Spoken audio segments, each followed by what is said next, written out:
네, 여러분 안녕하세요. 자, 오늘은 사회복지 실천 기술론 4장 면접과 의사소통 기술에 대해서 수업을 하도록 하겠습니다. 음, 우선 면접이라고 하는 게 이제 뭔지, 특히나 이제 사회복지 실천에 있어서 사회복지사가 클라이언트를 돕는 과정에서 나누는 대화가 면접이겠죠. 그렇다면 그런 면접이 이제 어떤 특징을 가지고 있는지, 자, 그다음에 우리가 실제로 이제 실천 현장에서 사회복지사가 면접을 하기 위해서 어떤 준비를 해야 되는지, 음, 면접이라고 하는 거는 이제 사회복지사와 클라이언트가 나누는 대화인 거죠. 엄밀히 말하면. 그럼 우리가 이제 둘 간에 나누는 상호작용이 이루어지는 이제 그런 대화를 우리가 의사소통이라고 얘기합니다. 그래서 의사소통이 무언지, 그다음에 효과적으로 의사소통을 하기 위해서는 어떤 것들을 우리가 알아야 되는지, 그다음에 또 때로는 의사소통을 방해하는 그런 요인들은 무엇인지, 자, 이런 것들을 통해서 우리가 사회복지사가 실천 현장에서 클라이언트를 돕기 위해서 어떻게 하면 좀 더 효과적으로 면접을 잘할 수 있을지 한번 알아보도록 하겠습니다. 자, 그럼 수업 시작하도록 하겠습니다. 자, 우선 사회복지 실천에 있어서의 면접. 여러분들 뭐 사회복지 실천뿐만이 아니라 우리는 뭐 수시로 면접이라고 하는 거를 경험을 하죠. 뭐 여러 가지 뭐 상황에서 여러분들 면접 많이 하실 거예요. 그런데 사회복지 실천에 있어서의 면접은 기존에 여러분들이 하는 면접 뭐 아니면 어디에 지원을 했는데 뭐 여러분들 만약에 실습을 했으면 실습을 하기 전에 면접을 또 하기도 하잖아요. 뭐 이런 면접들, 뭐 다양한 면접들과 사회복지 실천에서 실제로 이루어지는 면접은 또 뭐가 다른지 그런 것들을 한번 살펴볼 필요가 있을 것 같습니다. 우선 면접이라고 하는 거는 특히나 이제 사회복지 실천 현장에서 이루어지는 면접은 클라이언트하고 사회복지사가 나누는 모든 대화를 우리가 면접이라 그래요. 만나면서 종결하는 과정까지 지속적으로 우리가 주기적으로 만나잖아. 일주일에 한 번씩을 만나건 일주일에 두 번을 만나건 뭐 이런 식으로 주기적으로 만나서 클라이언트하고 문제를 해결하기 위해서 뭔가를 대화를 나누죠. 이걸 우리가 사회복지 실천 현장에서의 면접이다라고 이야기를 합니다. 면접은 사회복지 실천에 있어서 사회복지 이제 클라이언트의 문제를 좀 더 구체화하고 또 클라이언트에게 대한 개입을 구체화하고 이런 모든 수단이라고 볼 수 있어요. 이거를 실현하기 위한 모든 수단이 면접이라고 볼 수 있어요. 우선 클라이언트를 만나서 클라이언트의 문제를 알기 위해서 면접하죠. 클라이언트의 문제에 개입하기 위해서 면접 또는 상담이라고 하기도 해요. 사회복지사가 치료까지 하기에는 좀 너무 깊이 있게 들어가기 때문에 치료라고 하기는 좀 그렇고요. 사회복지 상담 또는 사회복지 면접이라고 얘기합니다. 이제 그런 개입 과정에서도 면접이 이루어지는 거죠. 끊임없이 둘 간에 뭔가 얘기를 나누는 거예요. 끊임없이 대화를 나누는 거예요. 이걸 우리가 이제 사회복지 실천 현장에서의 면접이다라고 이야기를 합니다. 그래서 면접은 사회복지를 실천하는 구체적인 방법이다라고 얘기할 수 있어요. 근데 이제 앞서서도 얘기했지만, 우리가 이제 의사소통의 한 유형이다, 면접은. 그렇게 얘기했잖아요. 그러면은 이제 의사소통은 또 뭐냐. 둘 간의 의미를 주고받는 과정이에요. 상호 과정. 그쵸? 두 사람 이상 간에 서로 의미를 말을 통해서 또는 말 아닌 것, 비언어죠? 언어와 비언어를 통해서 뭔가 의미를 주고받는 거야. 그러한 상호작용하는 과정을 우리가 의사소통이라고 그래요. 그래서 이러한 의사소통의 하나의 유형으로서 사회복지의 면접을 우리가 이번 시간에 다루게 되는 거예요. 그러니까 둘 간의 클라이언트와 사회복지사 간의 의미를 주고받는 상호작용하는 과정. 만나면서 종결에 이르기까지 둘 간에 나누는 대화. 왜? 클라이언트의 문제를 해결해 주기 위해서. 그쵸? 자, 그래서 면접은 누누이 얘기하지만요. 사회복지 실천 현장에서 어떻게 보면은 사회복지 실천을 구체화하는 하나의 도구가 될 수 있는 거예요. 면접 없이는 우리가 사회복지 실천을 할 수가 없어요, 여러분들. 그렇죠? 그래서 사회복지 실천을 구체화하는 도구다. 라고 여러분들이 이해하시면 되고요. 그렇다면 면접을 우리가 좀 더 구체적으로 정의를 한번 내려볼까요? 자, 면접이라고 하는 거는 특히나 사회복지 실천 현장에서 사회복지사가 하고자 행하는 면접이라고 하는 거는 전문적인 대화예요. 누구와 나누는 사회복지사와 클라이언트 간에 나누는 뭐 일상적인 대화가 아니에요. 그렇죠? 전문적인 대화예요. 그런데 그 목적이 뭐예요? 클라이언트의 문제를 이해하고 해결하고 돕고자 한다는 목적을 가지고 어떻게 이끌어가는 대화냐면 의도적으로 문제를 끄집어내고 의도적으로 개입하고 그런 과정에서 전문적인 기법을 활용하기도 하고 이러면서 이끌어가는 대화를 우리가 사회복지 실천 현장에서의 면접이다라고 얘기합니다. 자, 그랬을 때 사회복지사는 클라이언트를 의도적으로 도와주기 위해서 의도적으로 뭔가를 대화를 이끌어 나가는 거예요. 그러기 위해서는 사회복지사는 인간 행동과 또 반응과 또 상호작용하는 것과 이런 모든 것에 대한 기술을 또는 지식을 갖춘 상태에서 면접을 이끌어 나갈 수 있어야 되는 거예요. 이 사람이 문제가 지금 이 사람이 표출하고 있는 문제가 무엇인지 또 이 사람이 왜 그런 말을 지금 했는지 뭐 이런 것들을 우리가 알려면은 인간 행동에 대한 기본적인 지식이 필요해요. 그 다음에 상호작용, 그리고 역동을 이해할 수 있는 지식도 필요합니다. 이제 그런 것들을 기반으로 하여서 클라이언트의 문제를 해결한다라고 하는 목적을 가지고 의도적으로 이끌어가는 전문적인 대화를 면접이다라고 이야기를 합니다. 면접은 여러 가지 목적으로 면접이 이루어질 수가 있어요. 클라이언트를, 클라이언트하고 관계를 형성하기 위해서, 또 클라이언트의 문제를 파악하고 욕구를 파악하기 위해서, 또 그러기 위해서 정보를 수집하기 위해서 면접하죠. 또 실제로 이제 클라이언트의 문제에 적극적으로 개입하는 과정에서 우리가 면접을 하는 거예요. 이러한 목적으로 관계 형성, 정보 수집, 문제 해결 이러한 모든 목적을 가지고 우리가 면접을 하게 되는 거죠. 자, 면접은 이런 목적을 가지고 이끌어가는 대화이면서 시간 제한적인 대화예요. 우리가 면접을 클라이언트하고 해요. 근데 뭐 한없이 뭐 1시간, 2시간, 3시간 이렇게 이어나가는 게 아니라 자, 1회기 오늘 처음 만났을 땐 뭐 40분, 50분 보통 이제 4, 50분 정도의 면접이 가장 적절한 정도의 면접 시간이라고 얘기를 합니다. 이렇게 시간 제한적이다. 시간 제한적이라고 하는 거는 1회기 만남의 시간도 제한되어 있지만 앞으로 만나는 회기도 어느 정도 제한을 두는 거예요. 뭐 우리가 클라이언트의 문제를 해결하는 과정을 4개월로 잡았다. 아니면 6개월로 잡았다. 아니면 1년 동안 만난다. 이렇게 어느 정도 기간을 정해놓고 대화를 이끌어가는 거기도 하고 한 번 만났을 때에도 시간을 정해놓고 이끌어 나가는 그런 전문적인 대화를 우리가 면접이다, 사회복지 면접이다 라고 이야기를 합니다.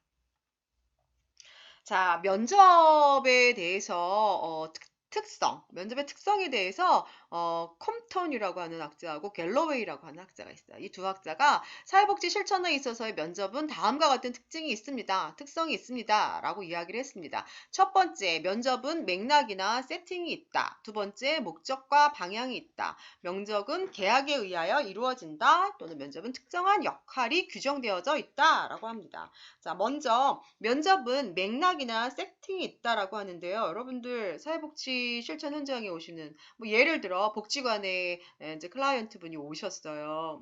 뭐 복지관에 오시는 분들이야 뭐 여러 가지 문제를 가지고 오세요. 뭐 가족 문제, 뭐 양육 문제, 뭐 내지는 경제적인 문제, 아니면은 뭐 실질적으로 일상생활 지원에 관한 문제, 뭐 여러 가지 문제를 가지고 와요. 그쵸? 아니면 자기 자신의 뭐 어떤 부적응적인 문제, 그쵸? 자, 이러한 클라이언트들이 사회복지 기관의 서비스를 받기 위해서 오는 거죠. 그쵸? 그래서 우리가 그러니까 사회복지 실천 활동은 물론 이제 사례관리와 같은 서비스는 되게 굉장히 장기화된 서비스예요. 그렇지만 어떤 경우에 서비스들은 그렇게 장기화될 필요가 없는 문제들도 있어요. 그래서 우리가 처음에 클라이언트를 만나서 어느 정도 이제 문제가 파악이 되고 난 다음에는 개입의 기간들을 좀 정해요. 4개월, 6개월. 단기적으로 정하면 뭐 한 3개월, 4개월 정도 정하고 장기적으로 가면 1년 정도 정하는데요. 그러니까 기간을 정하고 우리가 만남을 하는 거죠. 그래서 특정한 기간이 있어요. 우리가 계속 지속적으로 끝도 한도 없이 개입하는 게 아니에요.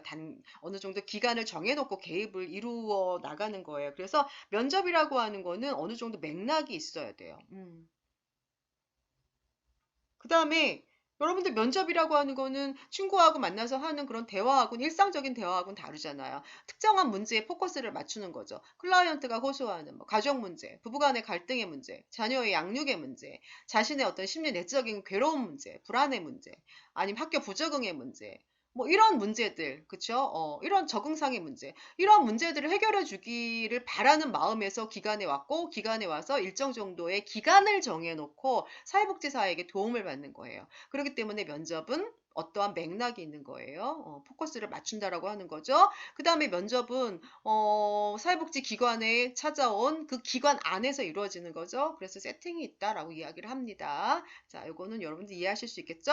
자, 면접은 목적과 방향이 있어요. 이건 당연한 거죠. 면접의 목적이 뭡니까? 궁극적으로 클라이언트의 문제를 해결하고자 하는 게 면접의 목적이에요. 방향 역시 클라이언트가 요구하는 방향으로 우리가 개입에 초점을 맞추고 개입의 여러 가지 내용들을 결정을 하고 개입을 하게 되는 거죠. 이렇게 면접이라고 하는 거는 클라이언트가 원하는 문제와 클라이언트가 원하는 욕구를 해결해 주기 위해서 사회복지 실전 현장에서 면접을 또는 면담을 이루어 나가는 거예요. 자, 알겠죠? 우연히 만나는 것과 다르다라고 하는 거예요. 자, 그 다음에 면접은 계약에 의하여 이루어집니다. 자, 처음에 우리가 사회복지 현장에 오셨을 때 클라이언트들이 뭐 만약에 이제 뭐 자녀 양육하는 과정에서 너무 힘들어 하시는 어머님이 이제 복지관에 찾아오셔서 도움을 받기 위해서 오셨어요. 자, 그랬을 때 우리가 가장 먼저 하는 거를 뭐라 그래요? 초기 상담, 이걸 우리가 인테이크라고 얘기하죠. 아이고, 이거를 굳이 제가 씁니다. 인테이크.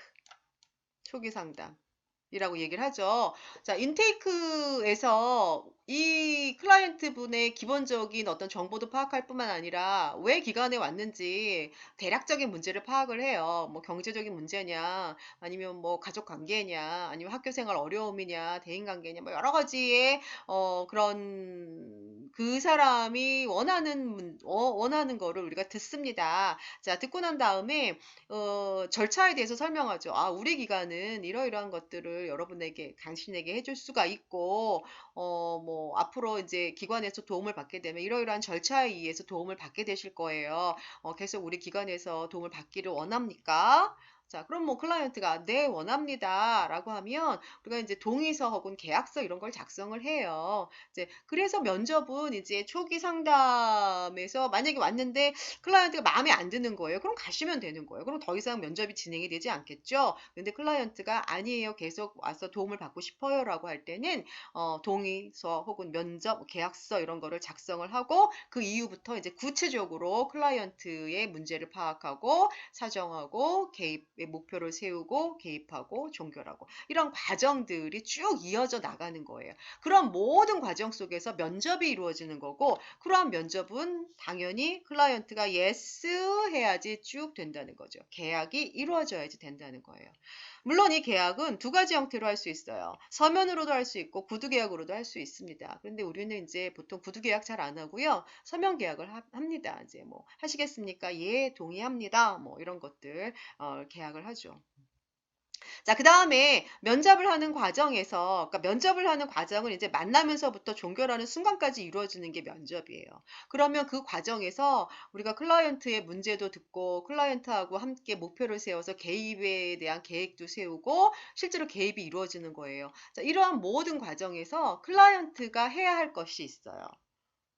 만약에 부모 자녀 관계를 개선하고 싶어서 왔어요. 어떤 어머님이. 그러면 이제 구체적인 방법이나 이런 것들을 같이 협의를 통해서 목표를 세우죠. 그래서 뭐 자녀하고 30분 동안 하루에 30분 동안 대화를 나눠라. 하루에 한 번은 같이 밥을 먹어라. 뭐 내지는 자녀한테 잔소리하는 횟수를 5번 이상 줄여라. 뭐 이런 것들을 우리가 계약을 할 수가 있단 말이에요. 그럼 클라이언트가 해야 될 것이 있잖아요. 그쵸?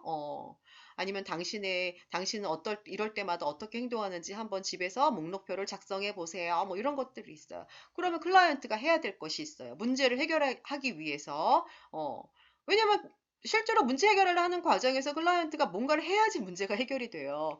그 뭔가를 하기 위해서 같이 사회복지사가 이런 것들 때문에 당신이 어려웠겠군요. 그래서 이러한 것들을 이런 식으로 해결하면 좋을 것 같은데 어떻게 생각하세요? 이런 것들은 사회복지사가 제시해 줄 수는 있습니다. 하지만 실제 행하는 건 클라이언트예요.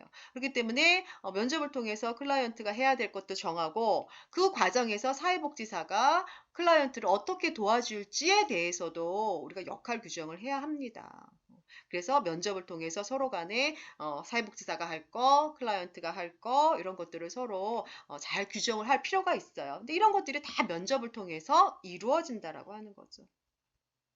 사회복지사가 와서 뭐 클라이언트 문제를 다 듣고 다 문제를 해결해 주기 위해서 뭘 다 해주는 게 아니라는 거예요. 둘 간에 독특한 특별한 역할이 있다라고 하는 거, 그 역할을 잘 수행해 나가는 과정을 통해서 문제가 해결이 되는 거라고는 거죠. 그래서 역할이 규정이 된다. 자, 그 다음에 이제 면접의 목적에 대해서, 해벌스하고 라슨이라고 하는 학자가 사회복지 실천의 면접의 목적은 이런 거야 라고 뭐 이렇게 간략하게 얘기를 했어요. 근데 뭐 이거 읽기 전에 그러면은 면접 왜 하는 거라 그랬어요? 클라이언트 문제 해결하기 위해서 하는 거예요. 클라이언트를 만나서 헤어지는 순간까지 면접이 이루어지는 거예요. 만나서 헤어지는 종결하는 순간까지 처음에 맨 처음 만났을 때 우리가 인테이크 하는 거죠. 인테이크 하는 과정에서 가장 먼저 하는 건 뭐다? 클라이언트가 제시하는 호소하는 문제가 뭔가를 파악하는 거예요. 그렇죠? 이제 그러면서 이제 우리가 시작이 되는 거예요. 실천 활동이 시작이 되는 거예요. 그러면서 면접 활동을 통해서 관계도 잘 형성하고 이제 클라이언트 문제를 들으면서 클라이언트의 문제에 대해서 잘 파악하고 사정하고 뭐 이러면서 개입하고 이렇게 이루어지는 거죠. 그러면서 문제가 해결될 수 있게끔 하는 게 궁극적으로 우리가 사회복지 실천 현장에서 면접을 하는 이유라고 볼 수가 있습니다. 자, 그러면 면접이 이제 상황마다 조금은 면접의 구체적 목적은 좀 달라질 수가 있어요. 이제 어떻게 달라지는지에 대해서 한번 살펴보겠습니다. 이제 먼저 첫 번째 해벌스하고 라슨이 얘기한 면접의 궁극적인 목적은 문제 해결이에요. 이제 문제 해결이 된 상태가 뭐예요? 클라이언트가 지금보다 나은 상태, 지금보다 삶의 질이 좀 향상된 상태, 문제가 해결됐으니까, 그쵸? 맨날 엄마하고 딸하고 지지고 싸우다가 자녀 관계가 너무 힘든 거죠. 양육이 너무 힘든 거죠. 그런데 이제 어머님이 복지관을 통해서 상담도 받고 부모 교육도 받고 여러 가지 과제도 막 수행하고 이런 것들을 통해서 문제가 해결되면서 자녀 간의 관계, 부모 자녀 간의 관계가 좋아졌어요. 그럼 이전보다 덜 지지고 볶고 싸우면서 사는 게 편안해질 수 있는 거예요. 그래서 이런 상태가 될 수 있게끔 하기 위한 전체적인 그러한 과정에서 이루어지는 게 면접이다. 그럼 이게 면접의 궁극적인 목적은 클라이언트 개인의 문제 해결, 더 나아가서 그들의 삶의 질적인 수준을 향상시키는 거예요. 또는 지금보다 나은 상태로 되게 만들어주는 거죠. 이런 목적으로 면접은 하는 거예요. 그렇죠? 그러기 위해선 여러 가지 정보도 우리가 알아야겠지만, 정보를 파악한 걸 토대로 이제 어떻게 하면 구체적으로, 해야 할지, 클라이언트는 어떤 걸 해야 되고, 사회복지사는 뭘 해야 될지, 뭐 이런 것들을 모색해 나가는 것이 바로 면접이라고 볼 수가 있습니다. 자, 사회복지 실천의 면접은 과정에 따라서 조금 그 세부적인 목적은 달라질 수 있어요. 우리가 이제 초기 단계에서 초기 면접 과정, 이거 이제 인테이크 과정이라고 얘기하죠. 요런 초기 단계에서는 클라이언트하고 좋은 관계를 형성하는 게 굉장히 중요해요. 클라이언트가 사회복지사를 좀 신뢰하고 또 기관에 대한 서비스 과정에 대해서 신뢰를 갖고 그 다음에 뭔가 이제 클라이언트가 느끼는 초기 단계에서 느끼는 그런 양가 감정들, 그쵸? 이거 말하고 싶은데 조금 꺼리기도 하는 그런 양가 감정들을 해결할 필요도 있고, 그래서 클라이언트하고 사회복지사 간에 좋은 관계를 맺을 수 있게끔 충분히 그의 이야기를 잘 들어주고, 정말 따뜻함을 표현해주고, 정말 돕고자 하는 마음을 표현해주고, 존중해주고, 수용해주고, 표현할 수 있게 도와주고 이러한 것들을 통해서 좋은 관계를 맺을 수 있게끔 하는 게 면접의 초기 단계에서는 굉장히 중요하죠. 초기 단계에서 면접은. 그 다음에 이제 그래서 좋은 관계를 맺고 어느 정도 이제 클라이언트가 자신의 마음의 문을 열면서 깊이 있게 자신의 문제를 이야기하기 시작을 합니다. 자, 그런 것을 우리가 중간 단계라고 하는데요. 이제 중간 과정에서의 면접은 클라이언트의 문제를 면밀히 파악해야 돼요. 클라이언트의 문제가 무엇이고 문제와 관련된 상황은 어떤 것들이고 문제와 관련된 사람들은 어떤 사람들이 있고 이런 거에 관한 정보를 수집을 해야겠죠. 그쵸? 잘 듣기도 하고, 클라이언트 주변의 사람을 통해서 또 물어보기도 하고, 또 심리 검사나 이런 것들을 통해서 클라이언트의 지금 심리적인 사항을 보다 객관적으로 파악하기도 하고, 또 상담하는 또는 면접하는 과정 속에서 클라이언트의 그런 반응들, 또 클라이언트와의 상호작용을 통해서 사회복지사가 이 사람의 지금 현재 어떤 상태인지를 파악하기도 하고 이러는 거예요. 그러니까 우리가 면접이 이제 초기 단계를 벗어나서 중간 단계로 오게 되면 면접 과정에서 중요하게 다루어져야 될 것은 뭐냐면 클라이언트의 문제를 잘 파악해서 자, 클라이언트에게 어떤 도움을 줘야 될지를 우리가 잘 알아야 되는 거예요. 이제 이러한 과정을 우리가 사정한다라고 하잖아요. 어세스먼트 한다. 그래서 이 과정에서는 면밀하게 파악하는 게 무엇보다 중요하죠. 많은 정보를 얻어야 되는 거잖아. 여러 가지 루트를 통해서. 자, 그 다음에 이게 이제 조사나 사정 단계에서의 면접에서의 목표라고 볼 수 있다면, 그렇다면 이제 개입하는 단계에서는 이제 실제로 클라이언트의 문제가 잘 해결될 수 있게끔 우리는 여러 가지 면담 기법, 또는 의사소통 기법 이런 것들을 활용해서 클라이언트가 자신이 느끼고 있는 지금 현재 문제 상황과 관련된 감정들, 상황들 이런 것들을 표출해내고 그가 조금 더 편안한 상태로 갈 수 있게끔 도와주기도 하고 또 때로는 교육을 해주기도 하고 뭐 이러한 것들이 면접의 개입 과정 속에서는 이루어지는 거예요. 그래서 표출하게끔 하고 뭔가 변화되게끔 하고 하는 게 이제 면접의 개입 과정에서 이루어지는 거고 이것이 바로 개입 과정에서의 면접의 목적이다. 표출시키고 변화시키고 하는 거. 자, 그러기 위해서 개입 과정에서는 면접을 합니다. 자, 이렇게 단계마다 이제 면접이 갖고 있는 그 목적은 조금씩 좀 달라질 수 있어요. 하지만 궁극적인 목적은 뭐냐? 클라이언트의 변화, 클라이언트의 성장, 클라이언트의 삶의 질적인 어떤 향상 이런 거라고 볼 수 있어요. 자, 그렇기 때문에 우리가 클라이언트를 충분히 이해해 나가야 돼요. 면접하는 과정에서. 문제 상황도 잘 이해돼야 되는 거예요. 문제 상황도 잘 이해하고 또 클라이언트도 잘 이해해야 돼요. 그래야지만 효과적으로 우리가 개입할 수 있어요.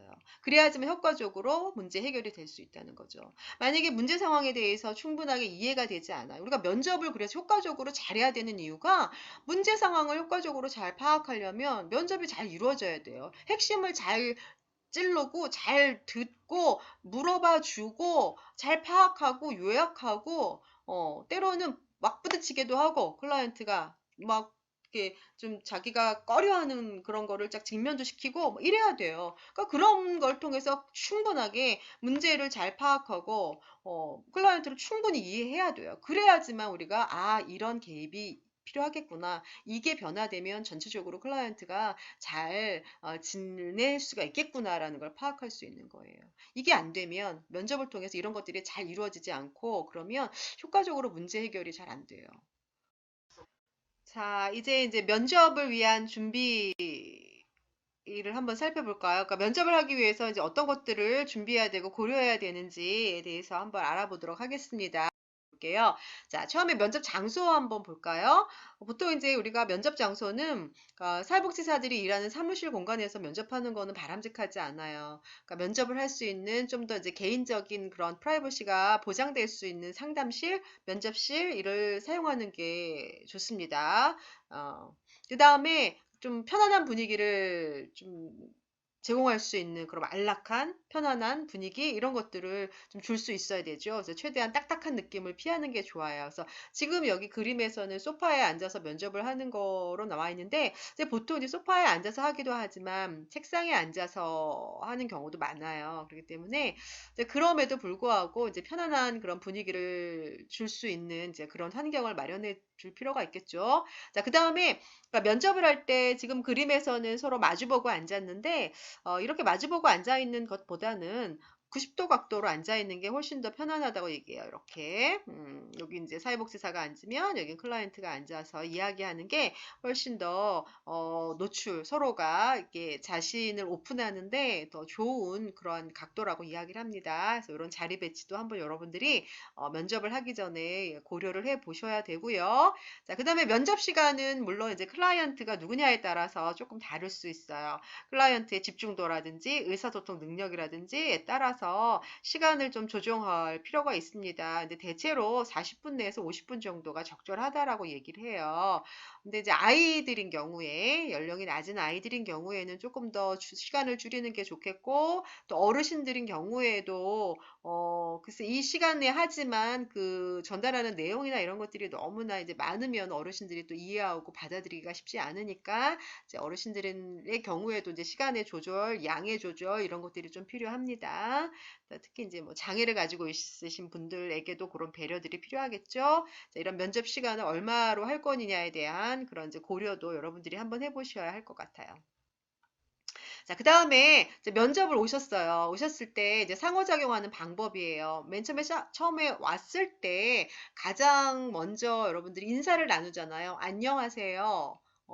뭐, 사회복지사 누구누구입니다. 뭐, 이렇게 인사를 하잖아요. 이제, 그럴 때 보통 우리가 이제 가장 일상적으로 흔히 많이 하는 그런 인사하는 방법이 이제 악수하는 거예요. 그래서 이제 악수하는 거는 이제 우리의 모임, 우리 만남이 시작되었다라는 걸 공식적으로 알리는 것이기도 하고, 이런 악수를 통해서 이제 좋은 인상을 서로 줄 수 있기 때문에 유익하죠. 그래서 악수하는 것도 굉장히 처음 만남에서는 중요한 이제 그런 상호작용 방법이라고 볼 수가 있습니다. 이제 뭐 그런 것들이 좀 부담스러운 경우에는 안 하셔도 되고, 네. 자, 그 다음에 상호작용할 때 이제 처음 만나면서 악수하는 것도 중요하지만 우리가 면접을 하는 과정 속에서 신체적인 접촉도 때로는 굉장히 유용한 의사소통의 하나의 수단이 될 수 있어요. 특히나 이제 뭐 이야기를 할 때 굉장히 힘들어하거나 뭐 굉장히 뭐 이렇게 감정이 막 올라오는 경우에 이제 진정을 시키기 위해서 어깨를 톡톡 두드린다거나 뭐 이런 것들은 클라이언트를 안정시키기 위한 굉장히 좋은 방법, 그 다음에 따뜻함을 전달하기 위한 좋은 의사소통, 그러니까 비언어적인 의사소통 방법이에요. 그렇기 때문에 그 적절한 신체적인 접촉은 둘 간의 사회복지사와 클라이언트 간의 면접에 있어서 좀 이렇게 원활하게 면접을 할 수 있게 하는 방법이기도 하지만 때로는 이게 잘못 사용될 때는 굉장히 또 사회복지사에게 치명적인 어, 그런 문제를 던져줄 수 있죠. 특히나 요즘 같은 민감한 때에 이런 것들은 조금은 고려를 해봐야 될 것 같죠. 하지만 어떻게 보면 하지만 그럼에도 불구하고 이 신체적인 접촉은 굉장히 이제 서로 간의 관계를 긍정적으로 좀 발전시키는 데도 굉장히 유용한 방법이에요. 근데 때로는 이제 학대를 받은 그런 경험이 있는 피해자라든지 뭐 이런 성과 관련된 그런 피해자라든지 이런 경우에는 신체적인 접촉은 아주 유의를 좀 하셔야겠죠. 이제 아이들 같은 경우에는 근데 이제 이렇게 뭐 등을 쓰다듬는다거나 이제 어깨를 톡톡 두드린다거나 하는 경우에 좀 더 이제 아이들하고의 면접은 더 잘 될 수 있는 가능성이 있어요. 그렇기 때문에 이런 신체적인 접촉도 그러니까 유용한 방법 중에 하나니까 한 번쯤은 여러분들이 고려해 볼 필요가 있습니다. 자, 그 다음에, 우리가 면접을 시작할 때, 자, 안녕하세요. 인사 나누고, 무슨 일로 오셨나요? 라고, 시작하기보다는, 안녕하세요. 네, 여기가 굉장히 찾아오기가 힘드셨죠? 어떻게 오셨어요? 뭐, 아, 오늘 날씨가 어떤데, 뭐, 오시느라 힘들지 않으셨나요? 뭐, 라든지 이런 이야기를 한 번쯤은 해주시는 게 좋아요. 그러니까 공식적으로 우리가 이야기를 하기 전에, 이런 비공식적인 이야기라고 하거든요. 그러니까 아이스 브레이킹이라고 얘기하죠. 그거를 깨는 데는 아주 좋아요. 그렇기 때문에 뭐 어떻게 왔는지, 날씨는 어떤지, 뭐 찾느라 힘든 건 없었는지, 뭐 이런 것들에 대해서 사소한 이야기를 나누고 이제 그 다음에 자, 그러면 우리 기관에 어떻게 또 무슨 일로 오셨나요? 라고 물어보시는 거예요. 이제 그러면 좀 더 클라이언트가 자신의 문제를 딱 얘기하기가 좀 더 수월해져요. 근데 오자마자 무슨 일로 오셨나요? 무슨 도움을 받으러 오셨나요? 대화라고 얘기하는 것보다는 이렇게 이제 비공식적인 대화를 해주는 거는 굉장히 좋습니다. 그래서 처음에 이제 편안하다, 되게 느낌 좋다, 이제 그런 느낌을 많이 받아요. 이런 비공식적인 대화를 통해서 이 사람이 날 따뜻하게 맞아주고 있구나라는 느낌을 받을 수 있습니다. 그래서 이제 이런 악수하고 비공식적인 대화를 나누고 이야기하는 과정에서 적절한 신체적인 어떤 접촉들, 이런 것들도 한번 고려해 볼 필요가 있고요. 근데 자, 그러니까 이게 굉장히 케이스 바이 케이스예요. 상황마다 조금씩 여러분들이 다르기 때문에 또 어떤 클라이언트를 만나느냐에 따라서 조금씩 다르기 때문에 이거는 여러분들이 이때는 이렇게 하세요라고 하는 공식은 따로는 없어요. 하지만 대체적으로 이런 것들을 활용하시면 여러분들이 클라이언트하고 면접을 시작하는데 굉장히 원활하게 좀 부드럽게 시작할 수 있다라고 하는 거죠. 자, 그 다음에 이제 면접을 시작하셔야겠죠. 지금 이제 면접을 하실 때 가장 먼저 하시는 거는 뭐냐면, 자기소개예요. 나는 누구누구다. 나는 이 기관에서 무슨 무슨 일을 담당하고 있는 사회복지사 누구누구입니다. 라고 자기소개를 하고, 그 다음에 클라이언트에게도 누군지 소개를 부탁하는 거예요. 누구시냐, 누구시냐, 뭐 어디 사시냐, 누구시냐, 뭐 이런 것들 여쭤보고, 만약에 같이 오신 분이 있다면 같이 오신 분은 누구신가요? 라고 묻기도 하고요. 자, 이래서 둘 간의 인사, 서로 소개 이런 것들이 끝났죠. 그러면 이제 여기서 어떤 일로 우리 기관에 오시게 되었는지 여쭤봐야 돼요.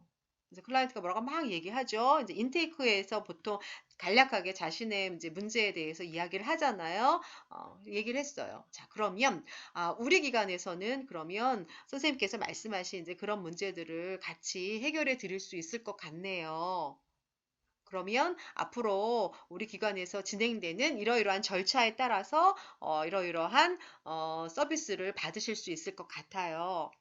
앞으로 이제 일주일에 한 번씩 이제 기관에 오셔도 되고, 아니면 제가 뭐, 아니면 가정에 방문할 수도 있고, 여러 가지 방법이 있습니다. 이제 여러 가지 방법에 따라서, 저와 함께 선생님이 말씀하신 이제 그런 문제들을 해결해 나가도록 노력해 보도록 하죠. 라고 말씀을 하는 거예요. 이야기를 하죠. 이게 이제 우리의 만남, 우리의 면접을 앞으로 이제 진행하게 되는 면접의 목적에 대해서 이제 개괄적으로 여러분들이 말씀을 드릴 필요가 있어요. 그 다음에 우리가 이제 앞으로 이제 나와, 이렇게 사회복지사인 나와 이제 클라이언트가 일주일에 한 번씩 만나면서 서로 이제 면접을 통해서 서로 문제도 이야기하고 어떻게 우리가 서비스를 줄 건지도 알려드리기도 하고 실제로 나와 함께 개입을 하기도 하고 이제 이런 것들을 말씀을 드리고 그러한 과정에서 클라이언트인 본인의 역할이 무엇인지에 대해서도 사회복지사는 말씀을 드려야 돼요.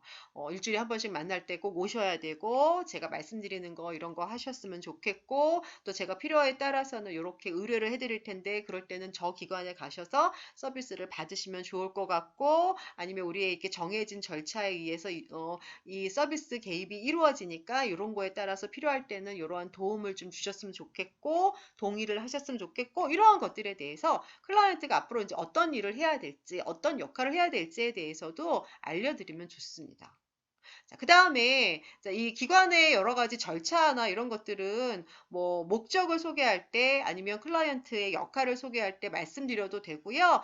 이제 이런 거 다 끝나고 난 다음에 이제 앞으로 우리가 이런 문제를 해결하기 위해서 이렇게 만날 거다. 선생님은 이렇게 저와 함께 만날 때 오셔라. 그리고 이런 일을 하셨으면 좋겠다라고 4번까지 역할까지 설명을 하고 난 다음에 자, 그 다음에 우리 기관에서는 이제 이런 서비스를 제공하는 과정에서 이런 서류에 동의도 하셔야 되고요. 그 다음에 계약서도 작성하셔야 되고요. 이제 가족관계와 관련된 이런 서류들을 좀 제출하셔야 돼요. 자, 이런 것들 말씀드릴 거예요. 이제 그런 행정적인 절차에 대해서도 소개해드리고, 그 다음에 이제 사회복지 개입이 이루어지는 과정에서 이루어지는 뭐 클라이언트의 자기결정이라든지 뭐 이런 것들도 말씀드려야 되죠. 결정은 본인이 하시는 거다라는 것 알려드리고, 그 다음에 비밀을 보장할 거다라는 것도 말씀드리고요.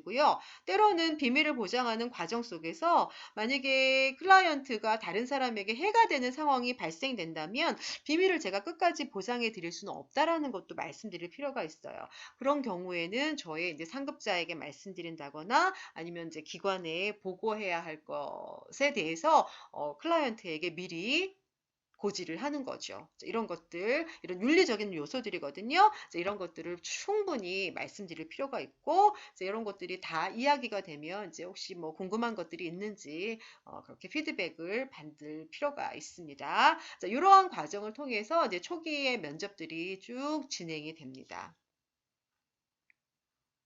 자, 그 다음에 아까도 말씀드렸지만 면접은 의사소통의 한 형태예요. 그렇기 때문에 의사소통이 어떤 건지 또 의사소통에서는 어떤 요소들이 포함되어 있는지에 대해서 여러분들이 간략하게 한번 알고 넘어가실 필요가 있을 것 같습니다. 자, 의사소통은 앞서서도 얘기했지만 두 사람 이상 간에 뭔가 의미를 주고받는 거예요. 의미를 주고받는 상호작용 과정이라고 볼 수 있습니다. 자, 그랬을 때 두 사람 간의 상호작용은요, 언어로도 이루어질 수 있고, 비언어로도 이루어질 수 있는 거예요. 그래서 언어로 혹은 비언어로 표현을 하는 거죠. 그러면 상대방은 그거에 대해서, 알겠어요. 라고 이해하는 거를 언어로, 비언어로 서로 반응을 해주는 거죠. 이게 서로 간에 왔다 갔다 하는 거, 이게 의사소통이에요. 자, 그럼 의사소통에는 어떠한 의사소통에 뭐 포함되는 요인이라고 해야 되나요? 그럼 메시지를 보내는 사람이 있겠죠. 의사소통에는. 그 다음에 메시지를 받는 사람이 있겠죠. 그쵸? 그 다음에 여기서 이제 메시지를 보내고 메시지를 받고 요 사이에는 뭐가 있는 거죠? 메시지가 있는 거죠. 메시지. 의미가 있는 거죠. 자, 이게 의사소통이에요. 이런 걸 통해서 왔다 갔다 하는 상호작용, 이걸 우리가 의사소통이라고 그래요. 보내는 사람과 받는 사람이 서로 의미를 주고받는 것. 이런 거. 자, 그러면 우리가 정말 좋은 의사소통이 되도록 하기 위해서는 메시지를 보내는 사람과 메시지를 받는 사람은 각각 어떻게 해야 되는지에 대해서 잠깐 살펴볼게요. 자, 메시지를 보내요. 메시지를 보내는 사람은 분명한 언어로 메시지를 보내야겠죠. 모호한 언어로 보내면 안 돼요. 그쵸? 분명한 언어로. 그 다음에 또 하나 중요한 거는 메시지를 보낼 때 보내는 사람은 언어적으로 또는 비언어적으로 자신이 표현하는 게 일치가 되도록 해야 된다는 거예요. 굉장히 기쁜 언어를 표현하는데 표정이 너무 슬퍼요. 너무 자연스럽지 않아요. 그럼 도대체 이 사람이 기쁘다는 건지 슬프다는 건지 메시지를 받는 사람들은 굉장히 헷갈릴 수 있어요. 모호할 수 있어요. 그러면 우리가 모호할 때는 뭘 선택하냐면 보통 비언어적인 걸 많이 선택해요. 기쁘다고 말하는데 되게 슬픈 표정을 짓고 있으면 아, 이 사람 슬프구나라고 우리가 받아들일 수 있다는 거예요. 근데 자기는 진짜 기쁘거든요. 그럼 자기의 메시지가 제대로 전달된 게 아니잖아요. 그쵸? 그렇기 때문에 표현하는 사람, 전달하는 사람은 분명한 언어로 하되 언어와 비언어가 일치되는 수준에서 전달을 해야 된다. 이거는 전달자의 아주 기본적인 자세고요. 그럼 메시지를 받는 사람의 입장에서는 어때야 돼요? 편안하게 전하는 사람이 나에게 메시지를 전할 수 있게 들어줘야 되겠죠? 이야기를 잘 편안하게 할 수 있게 계속 들어야 돼요. 툭툭 끊고 자기가 그 중간중간 개입하면 안 된다는 거예요. 기다릴 필요가 있다는 거예요. 그 다음에 내가 당신의 이야기를 듣고 싶어요 라고 하는 거를 언어적으로, 비언어적으로, 적극적으로 표현할 필요가 있는 거죠.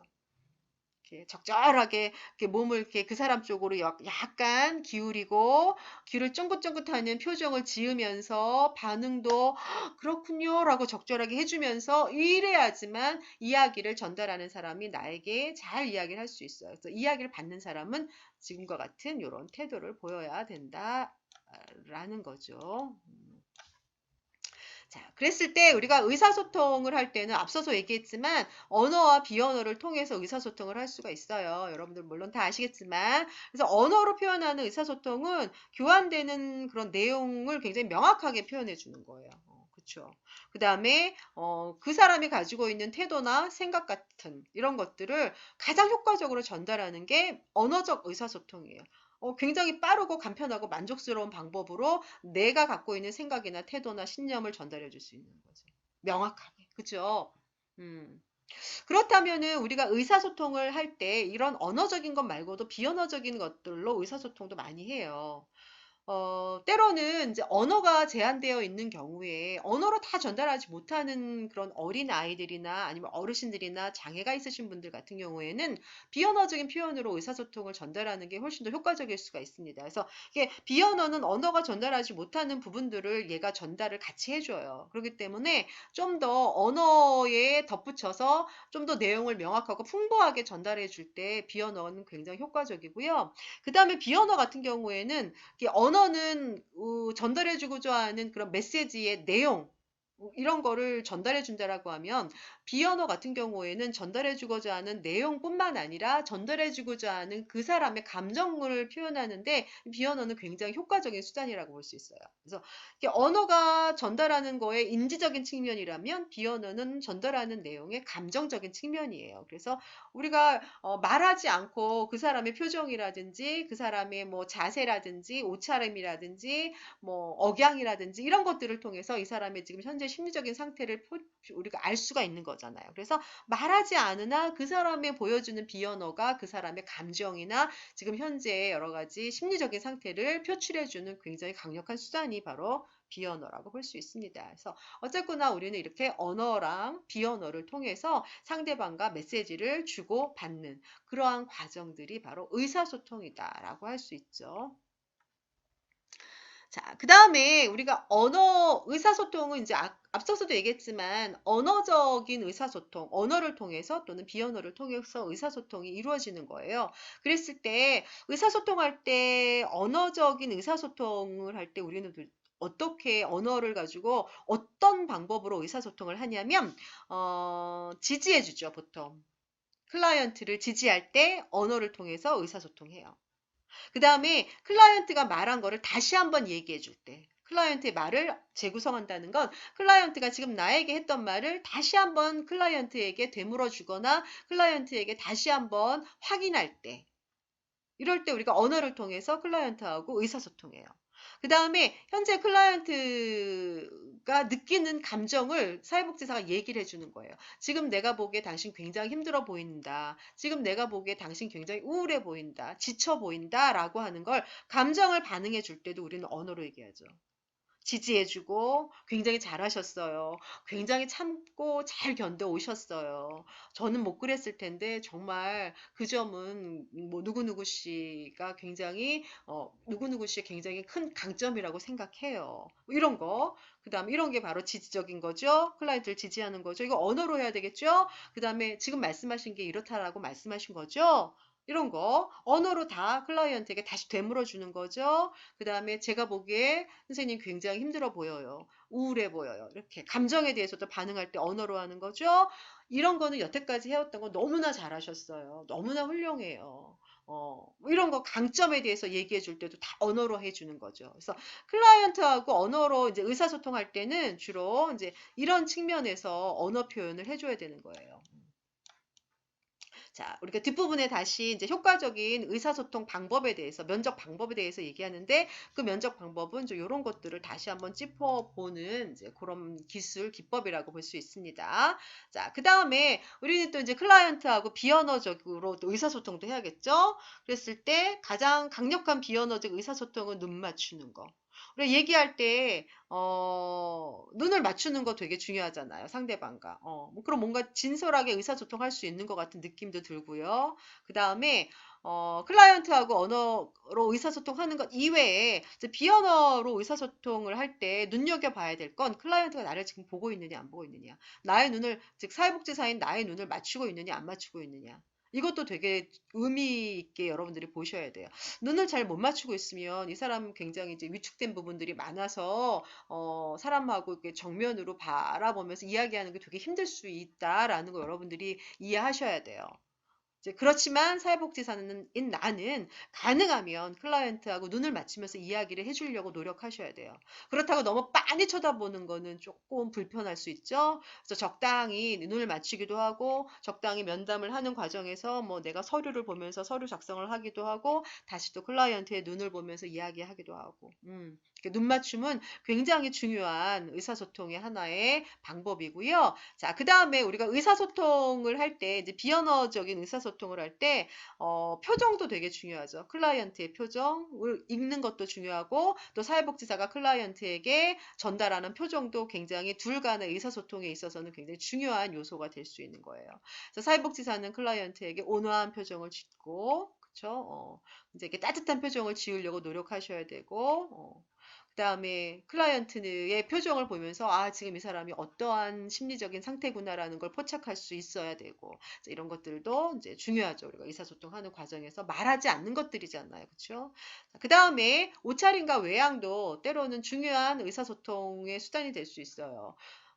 클라이언트의 외양이라든지 뭐 옷차림이라든지 이런 것들을 보시면서 지금 이 사람의 우리가 이 클라이언트가 보여주는 비언어적인 요소들은 다 클라이언트의 지금 심리적인 상태를 그대로 보여줄 때가 많아요. 그래서 옷차림을 보면서도 좀 이 사람이 지금 어떠한 마음 상태가 어땠구나라는 거를 짐작할 수 있어요. 특히나 여러분들 왜 청소년 아이들, 청소년들 막 자살 위험도가 높은 친구들은 머리도 잘 안 감고, 옷도 이제 막 신경 별로 안 쓰고, 좀 그래요. 그러니까 굉장히 우울감이 있는 사람들이 좀 많이 그러거든요. 이제 그랬을 때, 이제 그런 거를 보면서, 아, 이분의 지금 뭐 마음이 좀 어떻겠구나라는 걸 뭐 우리가 짐작할 수도 있는 거고요. 또 때로는 이제 사회복지사의 옷차림이나 외양 같은 것들도 클라이언트가 보기에 너무 불편해하지 않는 그런 옷차림이나 외양을 여러분들이 갖출 필요가 있는 거죠. 너무 액세서리를 많이 한다거나 뭐 치마가 너무 짧다거나 하는 것들은 우리가 클라이언트 분들이 보시기에 좀 불편할 수 있어요. 때로는 이제 그런 것들 좀 조심하셔야 된다는 거고요.